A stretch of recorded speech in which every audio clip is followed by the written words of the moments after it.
The research has come out here more recently and showing all the virus circulation and everything. Maybe one of our benefits have been that most of these have been done on the multiplication side. So we've been in biosecure locations and then or had the benefit of a filtered sow farm. So the way we've done it is we've used whole herd vaccinations in all of these eliminations. So that's been a key part of it.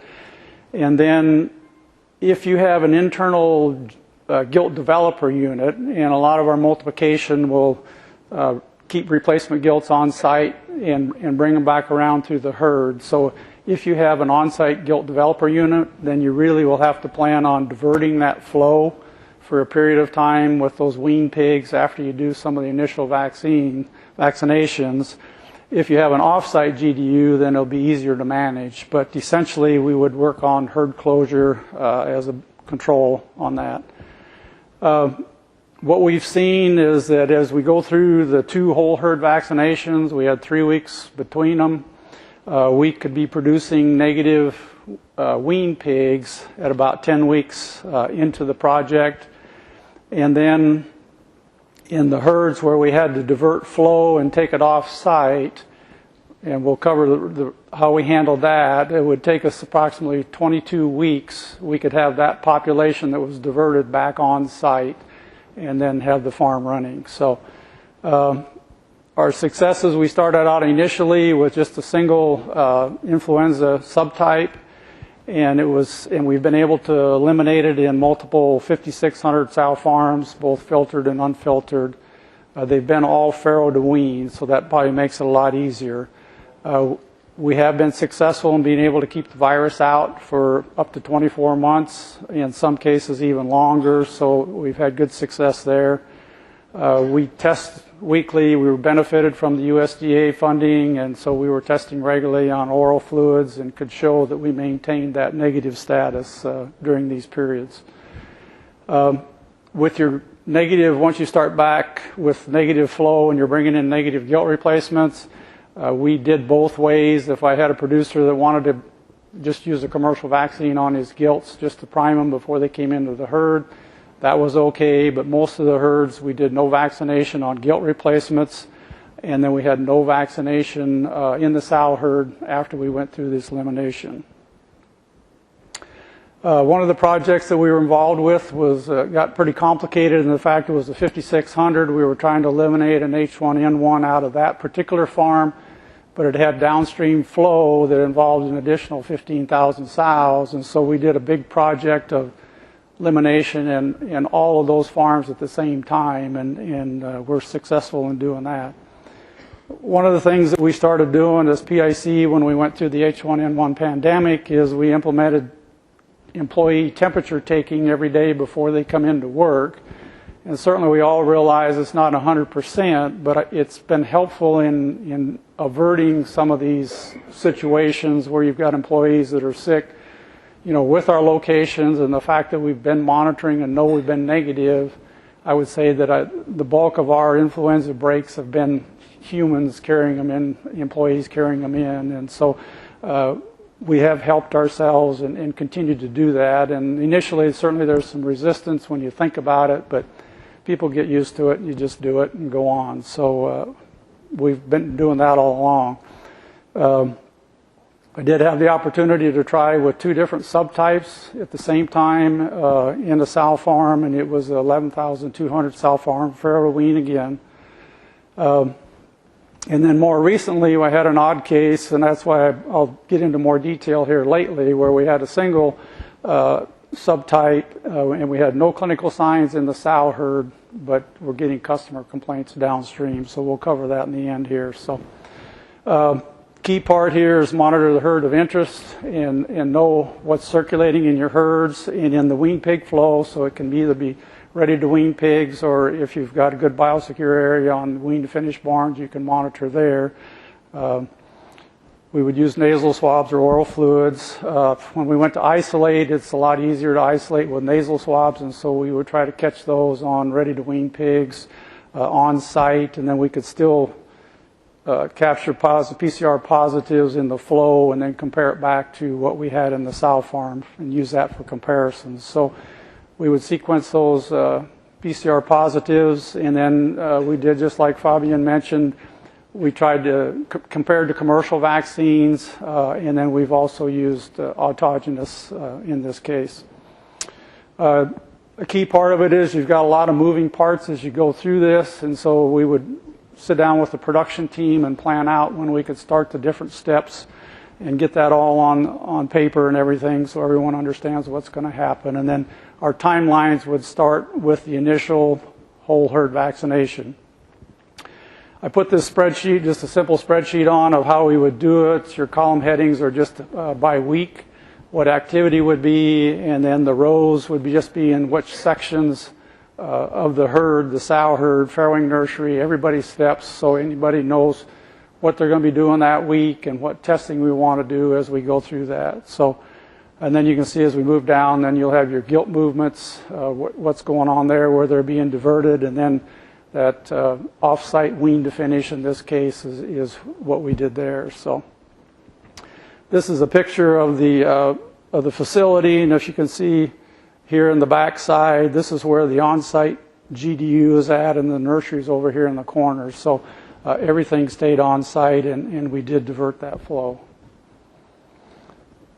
We used no vaccine in the nurseries. We wanted that virus to circulate naturally, and so there was no vaccine used there. We didn't want to get into some maternal antibody interference. So after we did the whole herd vaccination, the first time we would start with McRebel, just getting the litters set, and then no movements after that, so we try to reduce the prevalence within the farrowing rooms.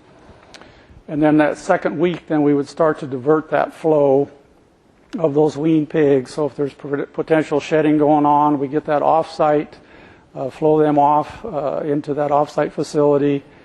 And then we always use 3 weeks spread between the initial and the second whole herd vaccination, so that was consistent there. And then in weeks 6 and 8, then we would go in and monitor nasal swabs on ready-to-wean pigs. We would do 30 in the oldest 2 rooms just to see where we're at as far as being PCR positive. If they were positive, we would just delay our, to come back in to start to wean on site. In our case, they were usually always negative, and so that would be our set point to when we would start weaning on site. So then the way we handled the gilts, if you remember previously up here, we used no vaccine in the nursery, and so when those pigs would reach the end of the nursery phase and get ready to go out into the grower rooms, we would fill that room first, and then we would go in and give that room 2 whole herd vaccination or 2 room vaccinations. So we would hit them once and then come back again 3 weeks and do that again. And so as that nursery flowed out, we would vaccinate those gilt developer rooms, and then basically emptied the nursery, as it just flowed out.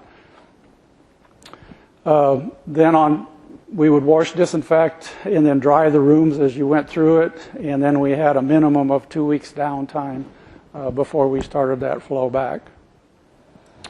With the PCR negative results that we had seen previously in 6 or 8, or if you had to delay it, so whatever your timeline was, then you could start to wean back on site and then start your flow, and then use that negative flow to monitor it as they grew to see if you were stable or not, if you were able to successful. Then, of course, at the time that we went back on site in our nursery, then that stopped the flow into that wean to finish barn. And then we would go ahead and let that virus circulate in that wean to finish naturally.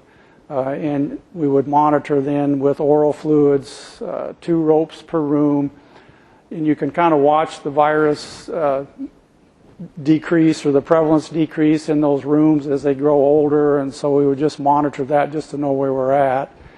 And then it was about 7 weeks after that wean to finish closure, we went back on site with our negative flow. Then we went in and started the same vaccine, autogenous vaccine in this case, for the whole site. And then those replacement gilts received 2 doses, 3 weeks apart again, before they were returned onto the sow farm.